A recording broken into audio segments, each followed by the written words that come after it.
साथियों, आज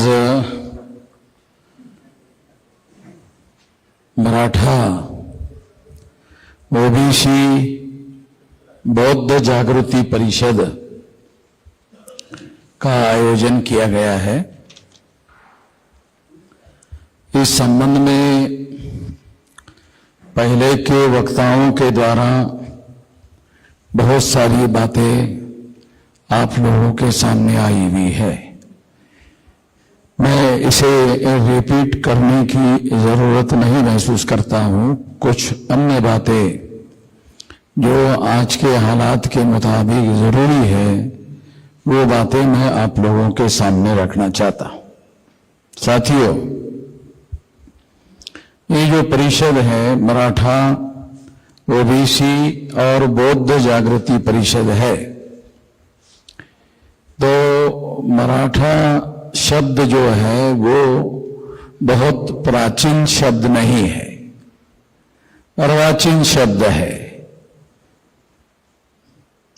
200 साल पुराना मराठा शब्द का इतिहास उपलब्ध नहीं है। 150 साल का भी इतिहास उपलब्ध नहीं है। 150 साल पहले मराठा शब्द उपलब्ध नहीं है। 100 और 125 साल से ज्यादा मराठा शब्द का इतिहास उपलब्ध नहीं है। मैं गांव और देहात का रहने वाला होने की वजह से और बारीकी से अध्ययन करने की आदत होने की वजह से मैं ये अध्ययन और जानकारी के आधार पर बता सकता हूं कि आज जिन लोगों को मराठा कहा जाता है वो ओरिजिनली कुंभी लोग हैं। अगर हम लोग मराठा लोगों को ओरिजिनली कुंभी मानते हैं, तो जो लोग कुंभी है और उनका डॉक्यूमेंट अवेलेबल है, उन लोगों को बाकायदा मंडल कमीशन के आधार पर रिजर्वेशन मिलता है। मराठा शब्द के आधार पर, जाति के नाम के आधार पर रिजर्वेशन नहीं मिलता है, मगर कुंभी के नाम पर रिजर्वेशन मिलता है।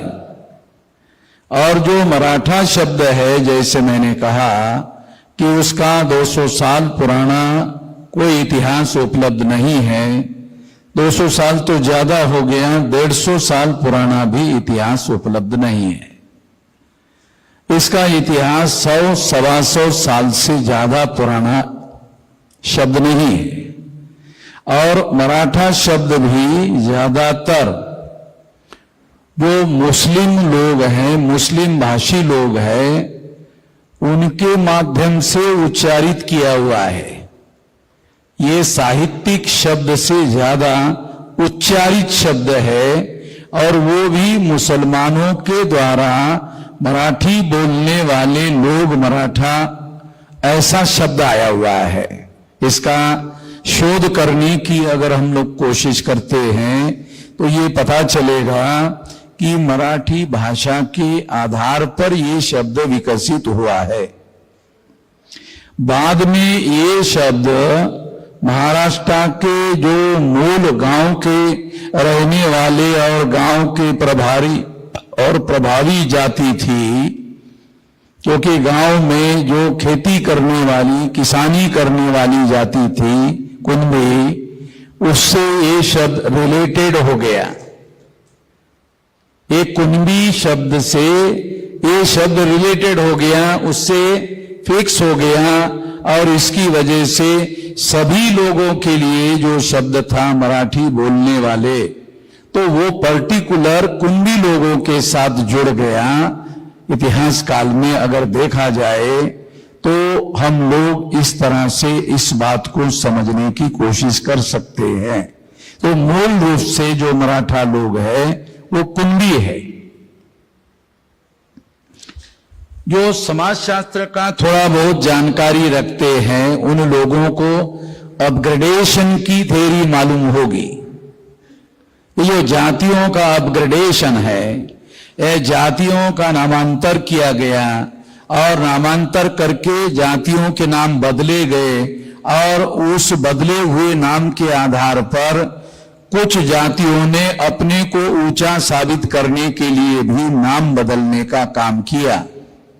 इसकी वजह से हम लोग ऐसा कह सकते हैं कि ये शब्द कुंभी जाति के लोगों ने अपने को ऊंचा साबित करने के लिए मराठा शब्द धारण किया और उसका प्रोपेगेंडा किया। ज्यादातर अपग्रेडेशन की धारणा और भावना मराठवाड़ा और पश्चिम महाराष्ट्र के लोगों के बीच में थी, इसलिए ये शब्द मराठवाड़ा और पश्चिम महाराष्ट्र में ही ज्यादातर भौगोलिक दृष्टि से दिखाई देता है।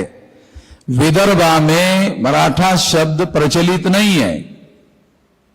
99.99% जो शब्द है मराठा, ये मराठवाड़ा और पश्चिम महाराष्ट्र में है। आप लोगों को सुनकर हैरानी होगी, बॉम्बे में भी मराठा शब्द प्रचलित नहीं है। बॉम्बे कोस्टल एरिया का हिस्सा है, कोकन एरिया का हिस्सा है, तो बॉम्बे में भी कुणबी शब्द प्रचलित है और जो कोस्टल एरिया है रत्नागिरी और नीचे का जो एरिया है वहां भी कुणबी शब्द ही प्रचलित है। तो ये बात हम लोग इसको चर्चा में मराठा और उसके बाद ओबीसी ऐसा शब्द प्रयोग किया गया है। तो मराठा का जो ओरिजिनल कुल नाम है वो कुणबी है। जो कुल गोत्र नाम समाजशास्त्र में कहा जाता है उस हिसाब से उसका कुल नाम कुणबी है, कुल नाम मराठा नहीं है। मराठा शब्द मराठी भाषा से आया हुआ है, इसलिए कुल गोत्र के नाम से कुणबी शब्द मूल रूप से कुणबी जो है कुल गोत्र के हिसाब से आया है और मराठा शब्द कुल गोत्र के हिसाब से नहीं आया है, भाषा के हिसाब से आया है। अगर मूल का अध्ययन करें तो हमें ये दो बातों का फर्क समझ में आता है। जिन लोगों को माइक्रो लेवल पर अध्ययन करने की आदत है और समाजशास्त्र की थोड़ी बहुत समझ है, वो लोग इस बात को समझने की कोशिश कर सकते हैं। हम लोग इस बात का विश्लेषण करने की कोशिश क्यों कर रहे हैं? कुछ लोग ऐसा कह सकते हैं, यार ये बाल की खाल निकालने की कोशिश क्यों कर रहे हो? बाल की तो कोई खाल होती नहीं है, फिर बाल की खाल निकालने की कोशिश क्यों कर रहे हो? वो इसलिए की जाती है क्योंकि जब कुणबी मराठा अपने को कहते हैं और हम लोग कुणबी लोगों को ओबीसी के तौर पर अपने संगठन में लेते हैं तो बहुत सारी संख्या वाला वर्ग जो है इससे बाहर निकल जाता है। वो हमारे वामसेव के फ्रेमवर्क में और संगठन क्षेत्र में आता नहीं है, तो इतना ये समस्या पैदा करने वाली बात होती है। तो इस बात को ध्यान में रखते हुए हम लोग इस मूल में जा प्रचार करने की कोशिश कर रहे हैं। दूसरी जो अनुकूल परिस्थिति है, जो अनुकूल हालात है कि कुणबी लोगों को रिजर्वेशन मिल रहा है और मराठा लोगों को रिजर्वेशन नहीं मिल रहा है। कुणबी से जो लोग मराठा हो गए उनको रिजर्वेशन नहीं मिल रहा है। अपग्रेडेशन की वजह से जिन लोगों ने अपने को ऊंचा बनो अभियान के अंतर्गत मराठा घोषित किया है उनको रिजर्वेशन नहीं मिलता है, और जिन लोगों ने अपने को कुणबी ही शब्द के साथ जोड़कर रखा है उनको रिजर्वेशन मिलता है। तो रिजर्वेशन मिलने से नौकरी मिलती है ऐसा लोग मान रहे हैं, सरकारी नौकरी मिलती है ऐसा लोग मान रहे हैं। गांव में अगर आप जाओ, क्योंकि मैं गांव का रहने वाला हूं इसलिए इस मनोविज्ञान को भी थोड़ा बहुत समझता हूं कि गांव में जिन लोगों के पास जमीन थी, मान लो एक कुणबी के पास जमीन थी 10 एकड़, उसके 3 बेटे हो गए। अब 3 बेटे की जमीन हिस्सेदारी हो गई तो 3-3 एकड़ आ गई। अब 3 एकड़ जिसके घर में है उसके घर में अगर मान लो 3 बेटे हो गए तो क्या होगा? 1-1 एकड़ ही तो आएगा ना। तो जिसके पास 1 एकड़ जमीन होगी उसके पास तो अपना बैल भी नहीं हो सकता। शहर में बैठने वाले लोगों को यह बात समझ में नहीं आएगी कि बैल होना गांव में कितना जरूरी होता है। खेती है मगर बैल नहीं है, तो बैल और खेती दोनों होना जरूरी है तो प्रतिष्ठा का मामला होता है। अरे उसके पास तो खेती है, बैल नहीं है। गांव के रहने वाले लोग हम हैं, इसलिए बैल का महत्व हमको। तो गांव में बैल का संदर्भ एक और आता है। पटवारी आता है और पटवारी आता है और पूछता है, पाटील साहेब किती तुमचं शिक्षण लिहायचं? त्याचा पोरगा पाटलाच्या पाठीमागे उभा राहतो, जोऱ्यानं बोललं तर बापाला माहित होते की बाप जो आहे अंगुठा टेक आहे म्हणून, बापाला वाईट वाटेल म्हणून तो पटवाऱ्याला काय अंगठा दाखवतो।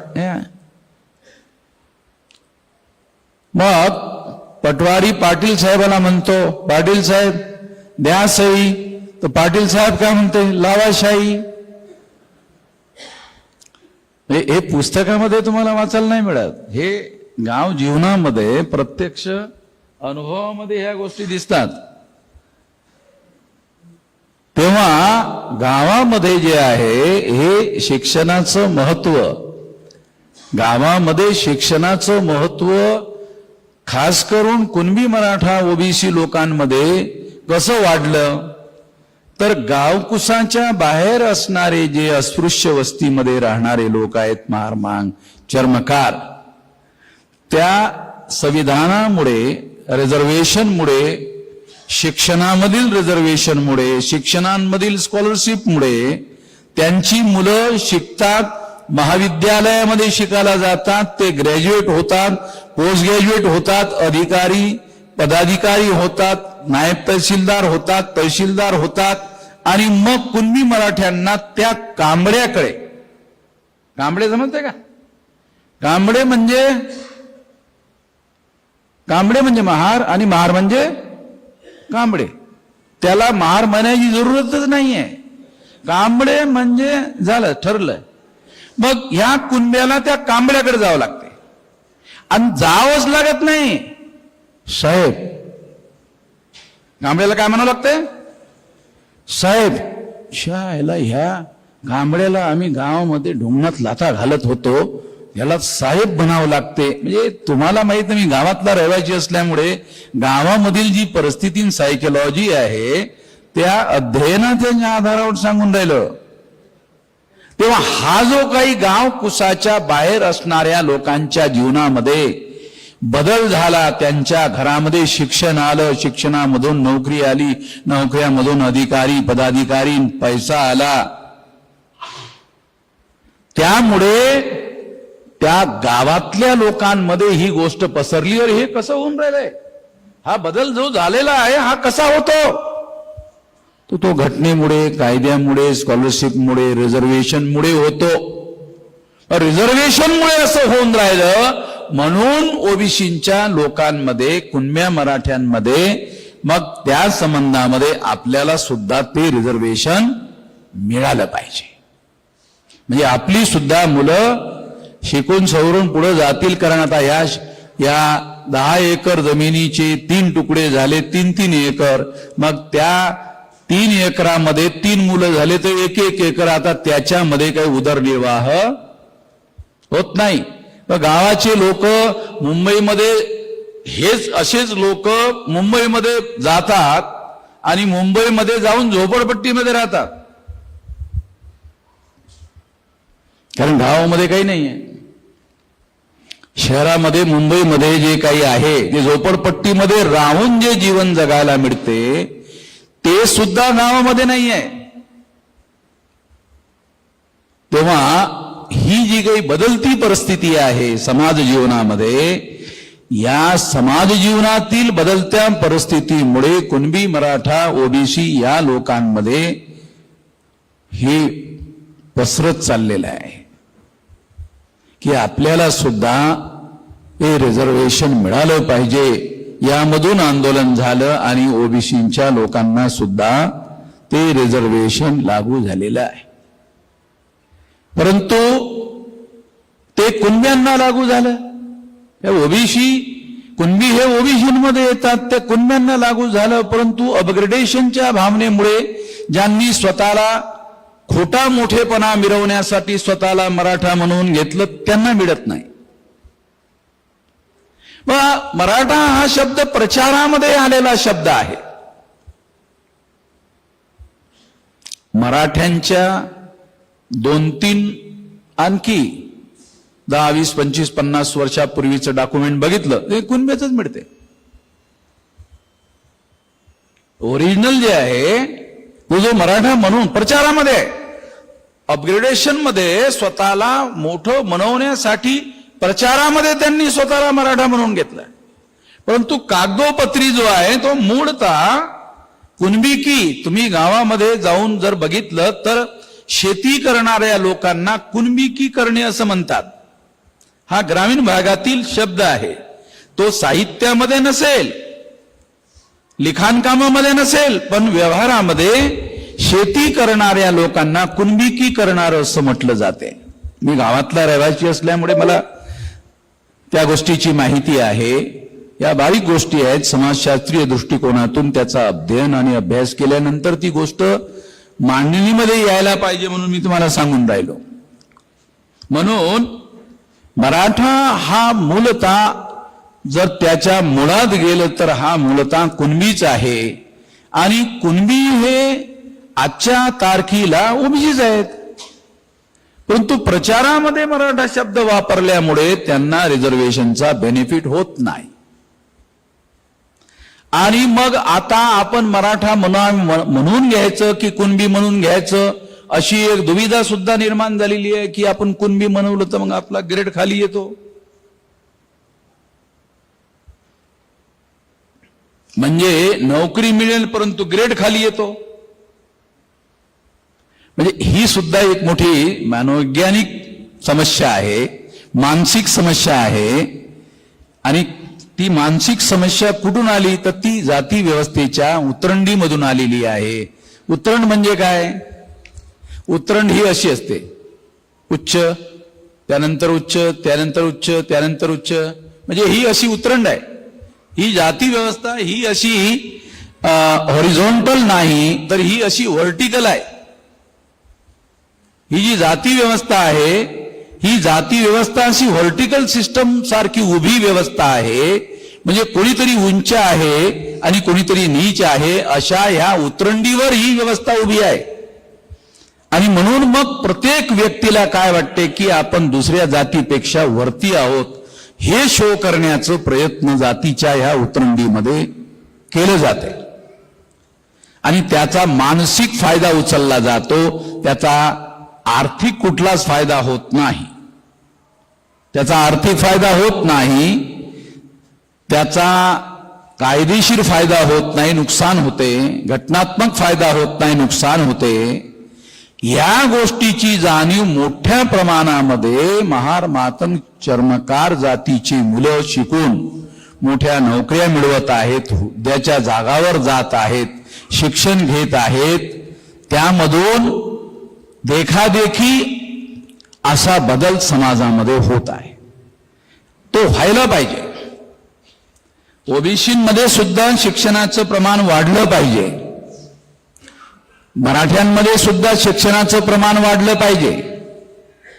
कारण ब्राह्मण लोक मराठ्याच्या ह्या अशाच अशिक्षाचा फायदा घेतात, शिक्षण नसण्याचा फायदा घेतात आणि त्यांना जातीच्या उतरंडीच्या आधारावर गावकुसा बाहेर राहणाऱ्या लोकांच्या विरोधामध्ये भडकवतात आणि भडकवून जातीय दंगली पेटवल्या जातात.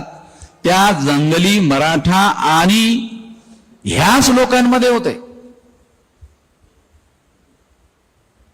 आणि मग त्या लोकांना दंगलीमध्ये जेव्हा दंगल होते, दंगल झाल्यानंतर दोन्ही साईडच्या लोकांवर केसेस होतात, त्या दोघांनाही कोर्टामध्ये फिरावं लागते. म्हणजे त्यासाठी त्यांचं फार मोठं मानसिक शोषण होते, प्रताडणा होते, कोर्टामध्ये वारंवार जावं लागते, त्याच्यातून काही निष्पन्न होत नाही, फार मोठं नुकसान होते. परंतु गाव कुसाबाहेर राहणारे लोक आणि गावाच्या आतमध्ये राहणाऱ्या लोकांमध्ये केवळ अस्पृश्यतेचीच भिंत नसून जातीयतेची सुद्धा भिंत आहे.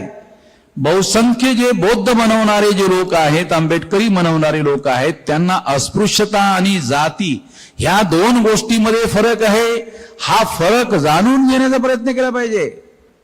अस्पृश्यता ही गोष्ट वेगळी आहे आणि जातीयवाद हा गोष्ट वेगळा आहे. जातीयवाद म्हणजे अस्पृश्यता नाही आहे, अस्पृश्यता म्हणजे जातीयवाद नाही आहे. सर्व अस्पृश्य जातीचे लोक, महार, मातंग आणि चर्मकार या तीन प्रमुख जाती जरी सर्व अस्पृश्य असल्यात तरी त्यामध्ये उतरंडीचा भेद आहे. म्हणजे हे सर्व अस्पृश्य आहेत, पण अस्पृश्य म्हणून सारखे नाही आहेत. मग सर्व अस्पृश्य असतील तर सर्व सारखे असायला पाहिजेत, पण सर्व अस्पृश्य सारखे नाही आहेत. का सारखे नाही आहेत? कारण ते जातीच्या उतरंडीनुसार कोणी उच्च आहे, कोणी नीच आहे, कोणी सर्वात जास्त नीच आहे, हे जातीच्या उतरंडीनुसार आहे. तेव्हा हे सर्व बारकावे संघटन बनवणारे जे लोक आहेत, संघटन चालवणारे लोक आहेत, प्रचार करणारे लोक आहेत, प्रसार करणारे लोक आहेत, त्यांना विचारधारेचा प्रसार आणि प्रसार लोकांना जागृत करण्यासाठी, लोकांना एकत्रित करण्यासाठी, लोकांना संघटित करण्यासाठी करावा लागत असल्यामुळे हे बारकावे माहीत असणं आवश्यक आहे. बारकावे माहीत नसले तर जागवता येत नाही, जोडता येत नाही. जोडणे हे सर्वात महत्वाचं काम आहे. जोडण्यामधून संघटन निर्माण होते. समजा एकाच जातीचे लोक एकत्र येत असतील तर त्याला जोडणी म्हणता येत नाही, कारण जाती तर एक संघटन आहे. एका अर्थानं जाती हे विघटन आहे आणि एका अर्थानं जाती हे संघटन आहे. कुठल्या अर्थानं विघटन आहे? एकंदर समाजाच्या तुलनेनं जर कंपेअर केलं तर जाती हे विभाजनाचं काम करते. संपूर्ण समाजाच्या संदर्भामध्ये जाती हे विभाजनाचं काम करते आणि एकाच जातीच्या लोकांना एकत्रित करण्याचं सुद्धा काम करते. हा बारकावा संघटन बनवणाऱ्या लोकांना माहीत असणं फार आवश्यक आहे. हे सामान्य गोष्ट नाही आहे, सामान्य ज्ञान नाही आहे. हे काही पुस्तकामध्ये तुम्हाला वाचायला मिळणार नाहीये. परंतु तुम्हाला जर ॲनिहिलेशन ऑफ कास्ट, बाबासाहेब आंबेडकरांचं पुस्तक, सर्वाधिक महत्वपूर्ण पुस्तक जर कुठलं असेल, भारतीय समाज व्यवस्थेचा ज्यांना बारकाव्यानं अभ्यास करायचा असेल त्यांनी ॲनिहिलेशन ऑफ कास्ट हे पुस्तक वाचलं पाहिजे. ज्यांना इंग्रजी येते त्यांनी ओरिजिनल इंग्रजीमध्ये वाचलं पाहिजे. ज्यांना इंग्रजी येत नाही त्यांनी मराठीमध्ये वाचलं पाहिजे. मी सर्वप्रथम हिंदीमध्ये ट्रान्सलेशन केलेलं ॲनिहिलेशन ऑफ कास्ट वाचले आणि जेव्हा मी ते वाचलं तेव्हा मी पुन्हा एकदा वाचलं आणि मी 100 वेळापेक्षा जास्त वाचलं असेल. ते पुस्तक मला वारंवार वाचावं वाटते आणि जेव्हा जेव्हा माझं ज्ञान वाढते, माझी माहिती वाढते, माझा अनुभव वाढते, माझा जेव्हा ज्ञान कमी होतं तेव्हा जेव्हा ते मी पुस्तक वाचलं तेव्हा तेवढं मला कळलं. जेव्हा माझं ज्ञान, माहिती आणि अनुभव वाढला त्यानंतर जेव्हा ते मी पुस्तक वाचलं त्यामुळे मला त्याच्यापेक्षा जास्त कळलंय. एवढं महत्वपूर्ण पुस्तक आहे भारतीय समाज व्यवस्थेच्या संदर्भामध्ये. ॲनिहिलेशन ऑफ कास्ट हे पुस्तक ज्यांनी वाचलं नसेल त्यांनी मग बाबासाहेब आंबेडकरांच्या लिटरेचरचा अभ्यास केला असं म्हणता येत नाही. त्यांनी तमाम पुस्तकं बाबासाहेबांची वाचली असतील पण ॲनिहिलेशन ऑफ कास्ट वाचलं नसेल त्यांनी बाबासाहेब आंबेडकरांच्या चळवळीचं बारकाव्यानं अध्ययन केलं किंवा त्यांच्या विचारधारेचं अध्ययन केलं असं म्हणता येत नाही. भिक्षूंना ॲनिहिलेशन ऑफ कास्ट वाचलं पाहिजे, कारण बौद्ध धर्म हा जाती व्यवस्थेच्या विरोधात आहे. तर तो कसा विरोधात आहे हे समजून घेण्यासाठी ॲनिहिलेशन ऑफ कास्ट वाचलं पाहिजे, भिक्षूंनी वाचलं पाहिजे. म्हणजे संदर्भात सहित प्रचार करता येतो भिक्षूंना, संदर्भामध्ये प्रचार करता आला पाहिजे. भिक्षू संघ बुद्धांनी का उभा केला? तर त्यावेळेस वर्तमानपत्र नव्हती, त्यावेळेस वर्तमानपत्र नव्हती आणि त्यावेळेस सोशल मीडिया पण नव्हता. पण भिक्षू संघ म्हणजे सोशल मीडियाच आहे. भिक्षू संघ बुद्धांनी जो उभा केला तो एक प्रकारचा सोशल मीडियाच आहे, कारण बुद्धांनी भिक्षू संघ हा मूलतः प्रचार आणि प्रसार करण्यासाठी उभा केला होता.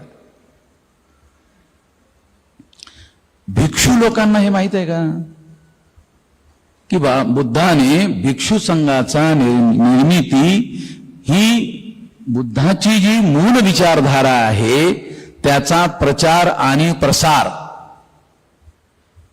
प्रचार म्हणजे तरी काय? आपण बरेचदा शब्द वापरत राहतो पण या शब्दाचा काही आपल्याला अर्थ कळत नाही. प्रचार म्हणजे काय? प्रचार म्हणजे एकच गोष्ट वारंवार वारंवार वारंवार वारंवार वारंवार वारंवार वारंवार बोलणे म्हणजे प्रचार. एक सामाजिक समूहाच्या समोर तुम्ही जे काही बोलता, दुसऱ्या गावात गेला तो समूह वेगळा आहे आणि त्यांच्या समोर तुम्ही पहिल्यांदा बोलता पुन्हा रिपीटेडली तेच बोलावं लागतंय, कारण त्यांना काल जे तुम्ही बोललात ते त्यांना माहित नाहीये. जे कालच्या लोकांना माहित झालं ते ह्या लोकांना माहित नाहीये. म्हणजे प्रचार कशाला म्हणतात हे कळलं पाहिजे. जाणीवपूर्वक विचारपूर्वक प्रचार कशाला म्हणतात हे कळलं तर मग आपण काम करू. संघटित कार्य हे सहज नाहीये. सामान्य माणसाला राज्यकर्ता बनवण्याची शक्ती संघटित शक्तीमध्ये असते. संघटित शक्तीच्या बळावर कोणी MLA बनतो, MP बनतो आणि MLAचं बहुसंख्य जर मिळाले तर मुख्यमंत्री बनतो आणि खासदार जर बहुसंख्य झाले तर प्रधानमंत्री बनतो. याचा अर्थ असा आहे की संघटनेच्या बळावर राज्यकर्ता बनता येतो आणि संघटन हे सर्वस्वी प्रचारावर अवलंबून आहे. एवढा जास्त प्रचार तेवढे जास्त तुमचे अनुयायी, तुमच्या विचाराला मानणारे लोक, आणि जेवढे तुमच्या विचाराला मानणारे लोक असतील तेवढा तुमचा संघटनेचा प्रभाव क्षेत्र. जेवढं तुमचं प्रभाव क्षेत्र असेल तेवढा समाजामध्ये तुमचा दबदबा निर्माण होतो. या सर्व बारकाव्या सहित आपल्याला या गोष्टी अगोदर माहित असल्या पाहिजेत. संघटन निर्माण करण्याच्या अगोदर संघटनेचे हे बारकावे आपल्याला माहित असले पाहिजेत, तर आपण संघटन का निर्माण केलं पाहिजे हे आपल्याला कळेल. मी 19 वर्षाचं, माझं 19 वर्ष काही वय होतं तेव्हापासून हे प्रचार प्रसाराचं काम करतो. आज माझं वय 67 वर्षाचं वय चालू आहे. म्हणजे याचा अर्थ 48 वर्ष मी हे प्रचाराचं काम करून आलो. मला दीर्घ अनुभव आहे प्रचाराचा. आणि या ठिकाणी बरेचसे लोक असे असू शकतात ज्यांचं वय सुद्धा 48 नसेल, म्हणजे जन्म सुद्धा झाला नसेल तेव्हापासून मी हे काम करून राहिलो, इतके दीर्घ काळापासून. आणि या दीर्घ काळापासून केलेल्या प्रयत्नाचा भाग म्हणून देशातील 36 राज्यापैकी 32 राज्यामध्ये बामसेफ संघटन आणि 625 जिल्ह्यांमध्ये पसरवलंय. फुले शाहू आंबेडकरी विचारधारेच्या आधारावर कार्य करत असलेलं इतकं विशाल संघटन भारतामध्ये कुठलंही अस्तित्वात नाही. मी स्वतःची प्रशंसा करतो यासाठी म्हणून हे सांगत नाही, जे वस्तुस्थिती आहे ते सांगतोय. राष्ट्रीय स्तरावर एवढं विशाल असणारं कुठलंही संघटन आज बहुजन समाजाजवळ नाही आहे, ज्यांच्याजवळ निश्चित उद्दिष्ट असेल, विचारधारा असेल, कार्यक्रम असेल आणि प्रशिक्षित आणि दक्ष कार्यकर्त्यांचा संच असेल, असं एकही संघटन अस्तित्वात नाही आहे. या संघटनेच्या तुलनेमध्ये दिसून येत नाही. मी समाजामध्ये दररोज प्रचारामध्ये फिरतो, दररोजच काल मी दुसऱ्या गावामध्ये होतो, जालना जिल्ह्याच्या तिकडच्या भागामध्ये होतो, आज मी औरंगाबादमध्ये आहे.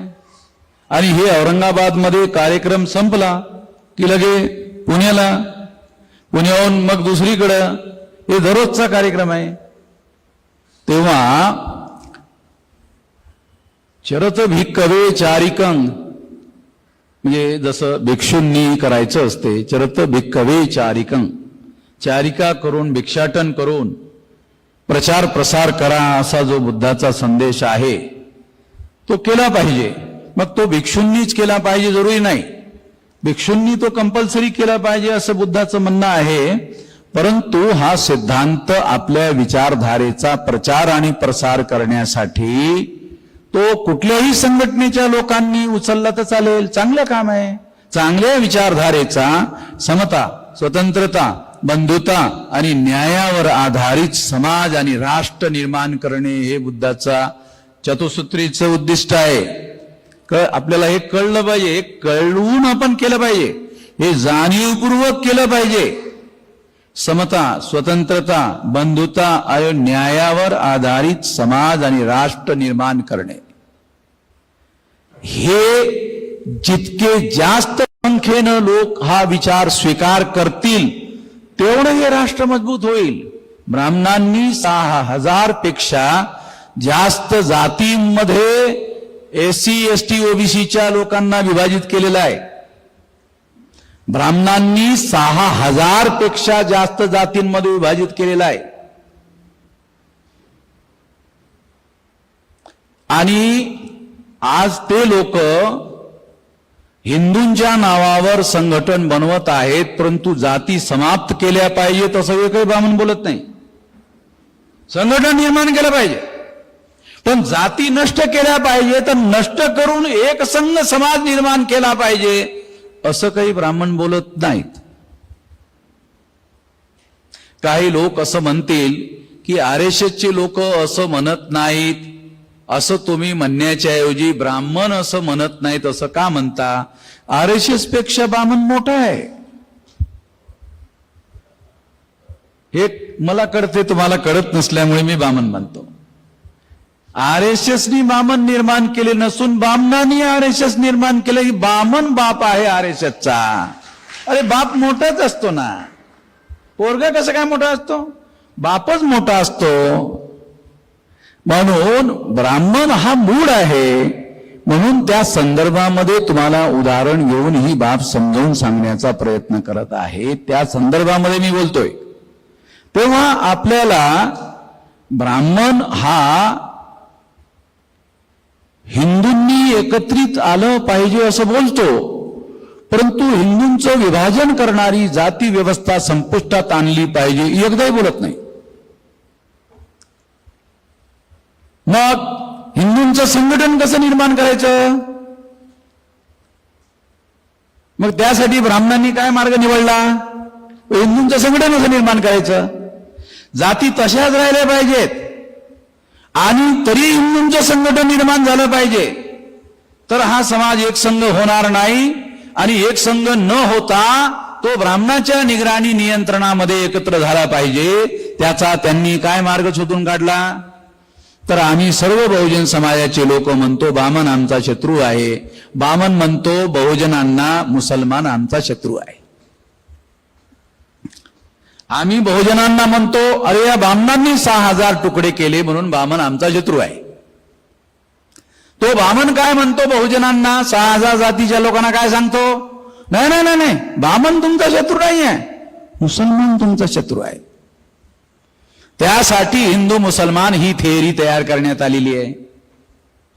आणि मग जर समजा SC ST OBCच्या 6000 जातीच्या लोकांना जाती नष्ट न करता हिंदू बनवायचं असेल तर मुसलमानांच्या विरोधामध्ये दंगली घडवून आणल्या की SC ST OBCचे लोक जाती नष्ट न करताच हिंदू बनतात. कळतंय का? असं चाललेलं आहे. आणि मग तशा हिंदूंचा अल्पसंख्य 1.5-2% असलेले जे ब्राह्मण आहेत त्यांचं राज्य निर्माण करता येते. तर महाराष्ट्रामध्ये जरी एका मराठ्याला मुख्यमंत्री बनवलं असलं तर ते बनवणारे ब्राह्मण आहेत. म्हणून राज्यकर्ता महाराष्ट्राचा मुख्यमंत्री तो जो शिंदे दाखवला जातो तो आहे, दाखवण्यासाठी आहे, परंतु खरा मुख्यमंत्री फडणवीसच आहे. खरा मुख्यमंत्री फडणवीसच आहे. तो करता करविता तोच आहे, तो चालवतो. एक तर तो रिक्षावाला माणूस आहे फडणवीस, तो जो आपला शिंदे आहे तो रिक्षा चालवणारा माणूस आहे. त्याला ते IAS अधिकारी जे इंग्रजीमध्ये बोलतात लिहितात ते त्याला काय करते? सचिवालयामध्ये जे IAS अधिकारी आहे ते इंग्रजीमध्ये बोलतात, इंग्रजीमध्ये लिहितात, त्यांना काय करतंय? आणि ते लोक त्यांना जर समजा शिंदेला सांगितलं तर ते मायक्रो लेवलवर ते लोक विचार करतात, त्यांना सांगतात ते शिंदेना किती कळतंय की हे आपल्याकडून त्यांचं बामणाचंच काम करून घेऊन राहिलेत. किती कळतंय? जास्त करत नाही. जास्त करण्यासाठी जी बौद्धिक क्षमता लागते तो रिक्षा चालवणारा माणूस जास्तीत जास्त 4थी फेल किंवा 7वी फेल असेल, याच्यापेक्षा जास्त नाही. रिक्षा चालवण्यासाठी शिकण्याची आवश्यकता नाही. उचललं कसं तो रिक्षा चालवता येते. त्याच्यासाठी तो जो रिक्षाचं जे काही हँडल असते ना ते असं उचललं की वाजलं की तो चालते. त्याच्यासाठी शिकण्याची आवश्यकता नाहीये. म्हणजे मॅन पॉवरची आवश्यकता आहे, हाताची आवश्यकता आहे, शारीरिक क्षमतेची आवश्यकता आहे, डोक्याची आवश्यकता नाहीये. तेव्हा तो तशा पद्धतीचा रिक्षा चालक माणूस जो आहे तो मुख्यमंत्री बनवला आहे. कारण त्याला बनवणं यासाठी आवश्यक होतं की त्याच्या माध्यमातून मराठ्यांना मुख्यमंत्री बनवलं असं महाराष्ट्रामध्ये दाखवलं की मराठी लोक शिवसेनेमधले पडून येतात आणि बहुमत मिळवता येते आणि राज्य करता येतं आणि राज्य ब्राह्मणांचं चालू ठेवता येतं. अशा दावपेचाच्या भागाच्या अंतर्गत ते करण्यात आलेलं आहे. तेव्हा ही बाब करण्याचं काम ब्राह्मणांनी केलंय. राष्ट्राचा मुख्यमंत्री जरी शिंदे मराठा असला तरी वास्तविक सत्ता जी आहे ती फडणवीसच्या नियंत्रणामध्ये आहे आणि त्यांच्या माध्यमातून ती चालवली जात आहे. तेव्हा हे बारकावे आपल्याला बौद्धिक क्षमतेच्या बळावरच, कमीत कमी ग्रॅज्युएट जोपर्यंत माणूस शिकत नाही तोपर्यंत विश्लेषण करण्याची योग्यता येत नाही. Graduate, post graduate, research education, professional education, उच्च दर्जाचं जोपर्यंत आपण शिक्षण घेत नाही तोपर्यंत विश्लेषण करण्याची योग्यता आपल्यामध्ये येत नाही. आणि विश्लेषण करण्याची योग्यता जोपर्यंत येत नाही तोपर्यंत निष्कर्ष काढता येत नाही. आणि जोपर्यंत निष्कर्ष काढता येत नाही तोपर्यंत खरं काय आणि खोटं काय कळत नाही. ज्यांना निष्कर्ष काढता येत नाही त्यांना निर्णय घेता येत नाही. ज्यांना निर्णय घेता येत नाही तो राज्यकर्ता होऊ शकत नाही. तेव्हा बाबासाहेब आंबेडकर हायर एज्युकेशन आमच्या लोकांनी घेतलं पाहिजे. अरे याच्यासाठी तर कॉलेज सुरू केलं त्यांनी. हे औरंगाबादमध्ये सुद्धा यासाठीच त्यांनी कॉलेज सुरू केलंय. मुंबईमध्ये यासाठी कॉलेज सुरू केलंय. बाबासाहेब आंबेडकरांचा जोर हायर एज्युकेशनवर होत आहे. ते इंग्रज म्हणायचे तुमचं प्रायमरी एज्युकेशनसाठी आम्ही तुम्हाला इतके करोड रुपये मंजूर केले, म्हणजे जाऊ द्या त्यात काय मला इंटरेस्ट नाहीये. मला इतकी मुलं विदेशामध्ये पाठवायची आहेत.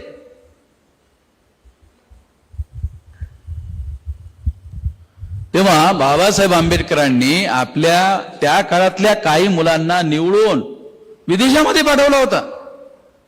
आता त्याच्या पाठीमागं त्यांचा की माझ्या नंतर हे लोक आपल्या चळवळीचं नेतृत्व करतील ते सर्व नोकरी करणारे लोक निघाले. आता प्रत्येकाची आपापली अवकात असते. ही अवकात असणं हा एक वेगळा भाग आहे. तेव्हा या बाबी आपल्याला बारकाव्यानिशी समजून घेतल्या पाहिजेत आणि त्या समजून घेऊन आपल्याला पुढे वाटचाल केली पाहिजे. मराठा हा मूळतः कुणबी असणारा वर्ग आहे. जेवढे कोणी बामसेफचे प्रचारक आहेत त्या प्रचारकांनी मराठा समाजामधील जे काही सामाजिक दृष्ट्या जागृत असणारे लोक आहेत त्यांच्याबरोबर संवाद केला पाहिजे, त्यांच्याशी संपर्क केला पाहिजे, त्यांना ह्या गोष्टी समजावून सांगितल्या पाहिजेत. तेव्हा आपल्यामधील काही लोक असं म्हणतात ते ऐकतच नाहीत. बरोबर आहे, ऐकत नाहीत, तो माझा पण अनुभव आहे, परंतु मी काही सांगणं बंद केलं नाही, चालू ठेवलं पाहिजे. परिणाम कधी होईल काय सांगता येत नाही. आता तो परिणाम हळूहळू 50 वर्ष प्रयत्नाचा परिणाम म्हणून तो परिणाम काही प्रमाणामध्ये दिसत आहे. आणि मराठा समाजामध्ये कारण तो ओरिजिनल कुणबीच आहे, तेव्हा त्यांना आपल्याला ह्या गोष्टी समजावून सांगितल्या पाहिजेत. आणि ते समजावून सांगणं, फुले शाहू आंबेडकरी विचार जर आपल्याजवळ आहे तर आपण का समजावून सांगायचं? तर आपण फुले शाहू आंबेडकरी विचारधारेचा आणि चळवळीचे वारसा हक्कानं हकदार आहोत म्हणून आपली जबाबदारी आहे. आपल्याला समजते म्हणून सांगायचं. अरे इतरांना समजतच नाही ते कसे सांगतील? ज्यांना समजते त्यांनी सांगायचं असते, ज्यांना समजत नाही त्यांनी कसं सांगायचं? तेव्हा या निमित्तानं आपल्याला हा विचार या 6000 जातीच्या तुकड्यामध्ये SC ST OBCच्या लोकांना विभाजित करण्यात आलेला आहे, त्यांना जागृत केलं पाहिजे. जागृत झालेल्या लोकांना संघटित केलं पाहिजे. संघटित झालेल्या लोकांचं संघटन निर्माण केलं पाहिजे आणि संघटन निर्माण करून त्याची मोठी सोशल ॲक्शन केली पाहिजे, सामाजिक कारवाई केली पाहिजे. तर मोठा बदल समाजामध्ये घडवून आणता येऊ शकतो असं माझं निश्चित मत आहे. आणि त्यासाठीच आम्ही देशभर हे कार्य करत आहोत. या निमित्तानं ह्या कार्यामध्ये तुम्ही भविष्यामध्ये योजनाबद्ध पद्धतीने कार्यरत व्हाल अशी अपेक्षा करून आपण माझं म्हणणं ऐकून घेतलात त्याबद्दल आपण आपला सर्वांचा आभार व्यक्त करून धन्यवाद देतो. धन्यवाद.